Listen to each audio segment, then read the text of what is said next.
What's up, everybody? We're on a podcast now. I'm Alex. In this video, I want to go over this little news story for Ghost of Yotei and that wolf companion. Again, pretty small, pretty short, but thought this was pretty cool because, we've seen glimpses at this thing, in the trailers, and I think a lot of people are pretty impressed by it, but they're not really talking about it all that much, and sometimes you'll see the wolf, sometimes you won't see the wolf, so, what's going on there? So PlayStation did this little post on Twitter, a video, 30-second video, and it talks about this wolf, and it's a lot more dynamic than I think, or at least I was thinking. Maybe you guys thought it was, maybe you didn't. But so it turns out this wolf, at least initially, it's not like a companion thing. In fact, it quite honestly never sounds like it's a companion thing. It might be more of a companion later on than it is at the beginning, but it never really sounds like it's going to be something that just follows you around as you're going from point A to point B. And especially early on in the game, this thing is mysterious. This thing is all over the place. So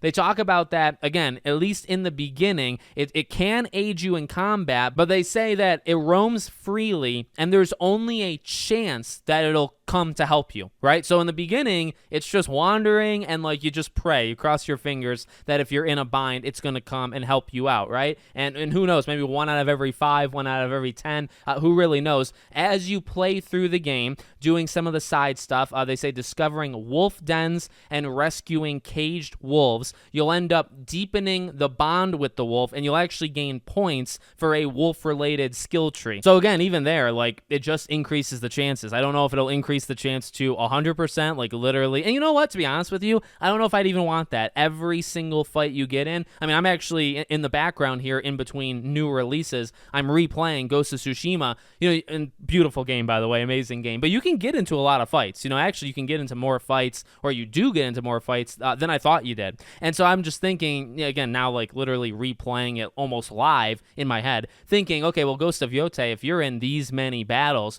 would I want a wolf to jump in every single freaking time? Probably not. So maybe 1 out of every 2, 3, 4, something like that. But that's pretty cool to me, at least. And I was reading the article from Push Square kind of talking about, the side quests. It does raise, the question, because you think about the side things you could do in Ghost of Tsushima, and a pretty common, concern or complaint with that game, which was you do these things too often, and they've talked about, right, they have heard that, and they have tried to make it so in Ghost of Yotei, there's a wider variety of things that you do, and then less times that you do each thing, which I think is probably the perfect blend. It's an open world game. You are gonna repeat stuff, but I think the goal and what works for any really good open world game is to make it as varied as possible. So instead of 5 things you can do in the world, maybe make it 10 or 15, and then that way you can cut down. Okay, well, if you do something 10 times, maybe now you only do it 5 times, and it's not as boring. It's less repetitive if you do it 5 times, versus 10 or so. So it does bring up a good, a conversation there, because discovering wolf dens and rescuing caged wolves sounds good on paper and sounds good in a video, but when you're actually doing it, well, you're gonna have to rescue 25 wolves, right? That plays directly into it. Okay, that's one of the 15 things you can do. Let's not do it 25, 30 times. Let's do it maybe 5 or 10, right? And every time you rescue a wolf, your wolf gains a point, and maybe 10 is the max. And then, it's also directly helping you, which I honestly think Ghost of Tsushima did really well. Everything has a reward in some way. You're always leveling up. You're always unlocking something.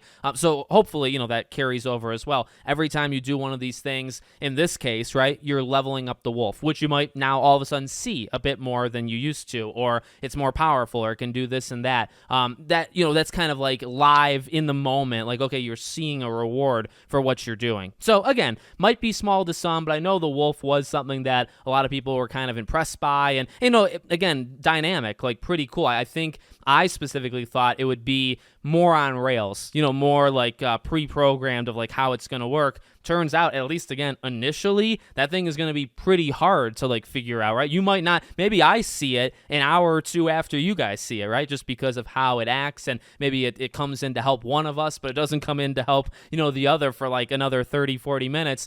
That is much cooler than I thought it was going to be. So let me know what you guys think in the comments. Make sure, as always, you're subscribed to the channel, bell icon turned on, and I hope to see you all on the next one.